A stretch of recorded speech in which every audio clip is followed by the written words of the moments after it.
홈팀 바이에른 뮌헨 포메이션은 4-3-2-1이며 K는 최전방에서 마무리 능력과 포스트 플레이를 겸비한 핵심 자원이며 오울리세는 이선에서 공간 창출과 드리블 돌파에 능하며 코망은 빠른 템포 전환과 크로스 완성도에서 강점을 보이고 있고 김민재는 부상으로 제외되지만 전체적인 스쿼드의 질과 라인 간 전술적 이해도는 여전히 최상위 수준이며 바이에른 뮌헨은 측면과 중앙을 병행하는 볼 점유형 전술을 바탕으로 강한 전방 압박과 간결한 빌드업을 동시에 구사하고 있고 특히 상대가 수비적으로 나설 경우에도 다양한 공격 루트를 통해 득점 기회를 만들어내는 데 능숙한 팀이다. 원정팀 오클랜드 시티 포메이션은 4-4-2이며 브라고스는 전방에서 제공권을 책임지는 자원이지만 볼 배급 면에서는 제약이 있고 마니컴은 중원에서 수비 가담은 안정적이나 공격 전개 시 패스 정확도에서 일관성을 보이지 못하고 있다. 가리가는 측면에서 활발한 움직임을 보이긴 하지만 압박 회피 능력과 공간 활용 능력에서 한계가 있고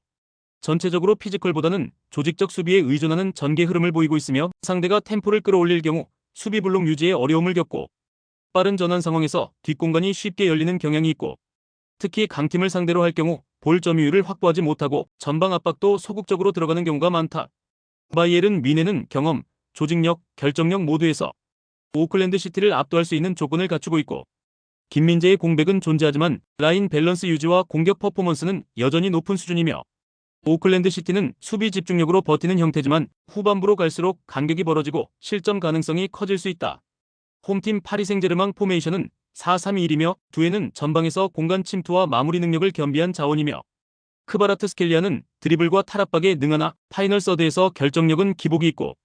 비티냐는 중원에서 압박 분산과 전개 조율 역할을 수행하지만 강한 압박에서는 볼 소유가 흔들리는 경향이 있고 바르콜라는 무릎 부상, 덴벨레는 허벅지 부상으로 출전이 불투명하며 두 자원의 이탈은 공격 옵션 다양성에 직접적인 영향을 줄 수 있고 전술적으로는 높은 점유율과 측면 활용을 중심으로 하되 전방에서 결정력 있는 마무리가 이루어지지 않으면 템포 유지에 어려움이 생긴다. 원정팀 AT 마드리드 포메이션은 4-4-2이며 그리즈만은 전방과 이선 모두에서 활약 가능한 전천후 자원으로 침투 타이밍과 결정력 모두 탁월하며 사무엘 리누는 측면에서의 빠른 드리블 돌파와 역습 전개에 강점을 지니며 파블로 바리오스는 중원에서 볼 운반과 압박 회피에 능하며 디에고 시메온의 감독 체제 아래 AT 마드리드는 특유의 수비 조직력과 트랜지션 속도에 기반한 철저한 실리 축구를 유지하고 있고 최근 경기에서도 낮은 점유율 속에서도 적은 기회로 효과적인 마무리를 완성하며 기대 이상의 결과를 도출하고 있고 특히 상대가 점유율 중심의 플레이를 할 경우 수비 블록을 내린 후 빠른 전방 침투와 측면 역습으로 경기를 전환하는 방식이 자주 성공하고 있다. 파리는 주축 자원 이탈로 공격 전개 옵션이 제한되며 전체적인 템포 조율도 흔들리는 모습이며 AT 마드리드는 실리 전술에 기반한 수비 안정성과 빠른 전방 전환을 중심으로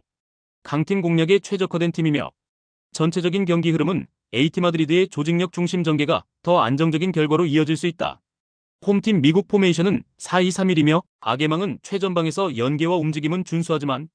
결정력에서는 아쉬움을 남기고 있다. 설리번은 중원에서 안정적인 볼 배급을 시도하고 있으나 상대 밀집 수비에 대한 해법을 만들어내는 데에는 한계가 뚜렷하며 보울턴은 이선에서의 수비 압박과 전방볼 탈취에 적극적인 자원이지만 공격 전개 흐름을 확 바꿔낼 핵심 전환 자원은 아닌 상황이며 미국은 포체티노 감독 체제에서 점유율 중심의 운영을 지향하고 있으나 최근 어매치 연패 속에서 결정적인 득점 루트를 제대로 만들지 못하고 있고 특히 상대가 파이브백을 구축할 경우 박스 근처에서 볼 수난만 반복되는 정체된 흐름이 자주 발생하고 있다.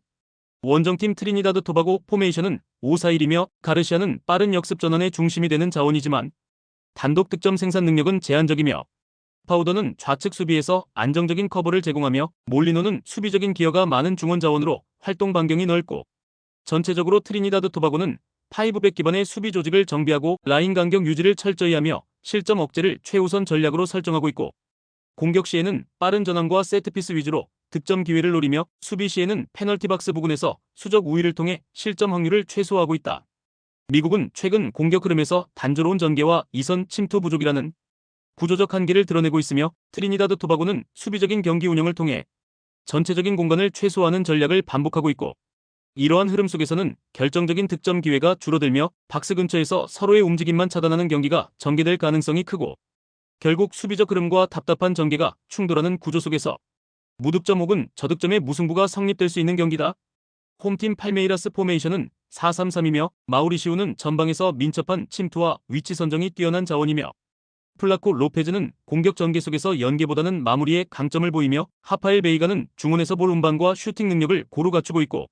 팔메이라스는 점유율보다는 간결한 전환과 속도, 중심의 공격 전개에 초점을 맞추는 편이나 수비 라인, 특히 센터백 조합의 평균 신장이 상대 장신 공격수에 비해 낮은 편이며 공중볼 대처에서 불안한 모습을 노출하고 있고 중앙 수비 블록이 눌릴 경우 페널티 박스 근처에서 타점 높은 제공권 싸움에 고전하는 흐름이 자주 나타난다. 원정팀 FC 포르투 포메이션은 3-4-3이며 사무 오모로디오는 제공권 장악력과 포스트 플레이에 특화된 전방 자원이며 페페는 이선에서의 공간 침투와 탈압박 능력이 뛰어나며 비에이라는 중원에서의 전개 능력과 볼 배급에서 안정적인 흐름을 이끈다. 포르투는 전형적인 유럽식 템포 조절과 제공권 중심 전술을 함께 구사하는 팀으로 특히 장신 공격수를 활용한 롱볼 전개와 세트피스 전술에서 확실한 우위를 점할 수 있는 구조를 갖추고 있고 센터백 3명을 중심으로 수비 안정감을 유지하면서도 순간적인 전방 롱볼 전환이 공격의 핵심 루트로 활용된다. 팔메이라스처럼 수비 라인이 비교적 작고 공간을 허용하는 팀을 상대로는 공중볼 우위가 결정적인 차이를 만들 수 있다. 팔메이라스는 기본적인 템포 전개는 유지되지만 제공권에서의 밀리는 전개 구조가 치명적으로 작용할 수 있고 포르투는 세트피스와 롱볼을 중심으로 단순하지만 효율적인 공격 구조를 지니고 있으며 이 매치는 공중볼 대결의 결과가 전체 스코어 흐름을 결정지을 수 있다. 홈팀 IT 포메이션은 4-3-3이며 피에로는 전방에서 몸싸움과 연계 능력을 갖춘 자원으로 압박 전개의 기여도가 높고 디드스는 측면에서 빠른 오버래핑과 볼 배급 능력이 안정적이며 중원 공간을 넓게 활용하는 전개에 적합하며 칸타베는 미드필드에서 활동량이 많은 박스-투박스 자원으로 수비 커버와 전방 압박 사이의 연결고리 역할을 수행한다. IT는 전력상 약체로 평가받지만 활동량과 스피드를 바탕으로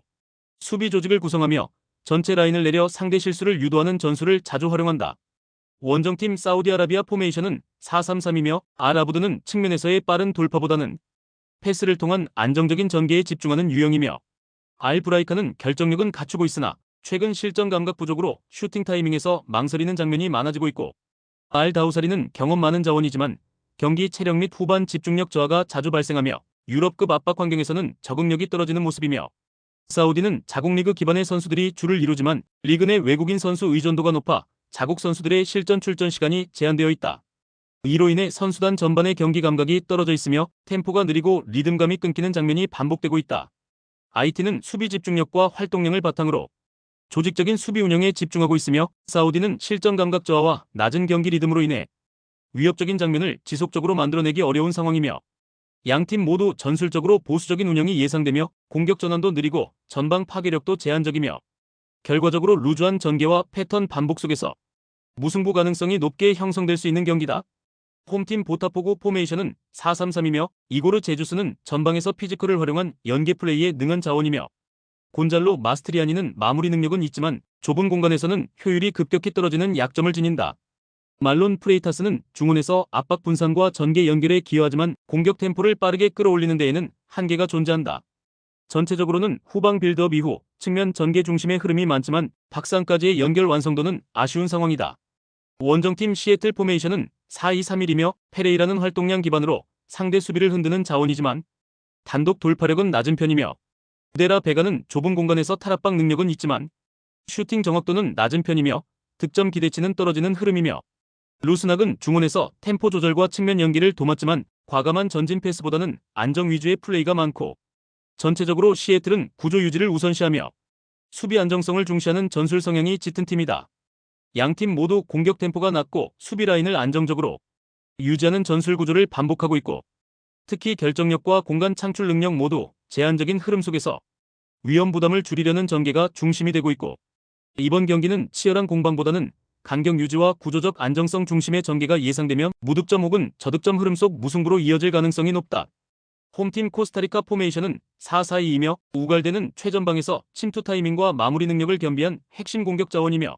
브렘 플로레스는 이선에서의 볼 운반과 박스 근처 연계에 능하며 좌우 측면 전환에도 가담폭이 넓고 알코세르는 중원에서 수비 커버와 전방 압박의 시발점 역할을 하며 라인 간 압박 유도에서 중요한 축으로 작용한다. 코스타리카는 전체적으로 조직력 있는 포백 수비 라인을 바탕으로 강한 압박과 빠른 전환 속도를 갖춘 팀으로 경기 중반 이후 상대 실수를 유도하는 압박 흐름을 중심으로 경기의 주도권을 가져오는 스타일을 유지하고 있다. 원정팀 수리남 포메이션은 4-2-3-1이며 마가렛은 전방에서 돌파력은 있으나 연계와 위치 선정에서는 기복이 있는 편이며 론 베이크는 이선 자원으로 공격 시 적극적인 전진은 가능하지만 수비 전환 시 움직임이 느리고 몬트노르는 볼 소유 시 안정적이나 압박에 취약해 볼 간수가 불안한 장면이 자주 노출되고 있고 수리남은 전체적으로 조직적인 압박에 대한 대응이 느리고 수비 시 간격 유지를 실패하며 실점으로 연결되는 장면이 자주 반복되고 있고 특히 중원에서의 볼 소유가 오래 지속되지 않기 때문에 공격으로의 연결이 끊기며 수비 부담이 가중되고 있는 구조다. 코스타리카는 우갈대를 중심으로 한 침투 전개와 플로레스의 연계 능력을 기반으로 측면에서의 속도감 있는 플레이를 전개하고 있고 수리남은 압박 저항력이 낮고 수비 시 라인 간 간격 유지에 실패하며 후방에서의 불안한 볼 처리 역시 실점 리스크로 이어지고 있고 양팀의 전술 구조와 경기 집중력에서 확연한 차이를 보이고 있으며 결국 코스타리카가 전체적인 흐름과 득점 루트에서 우위를 점할 가능성이 높은 매치업이다.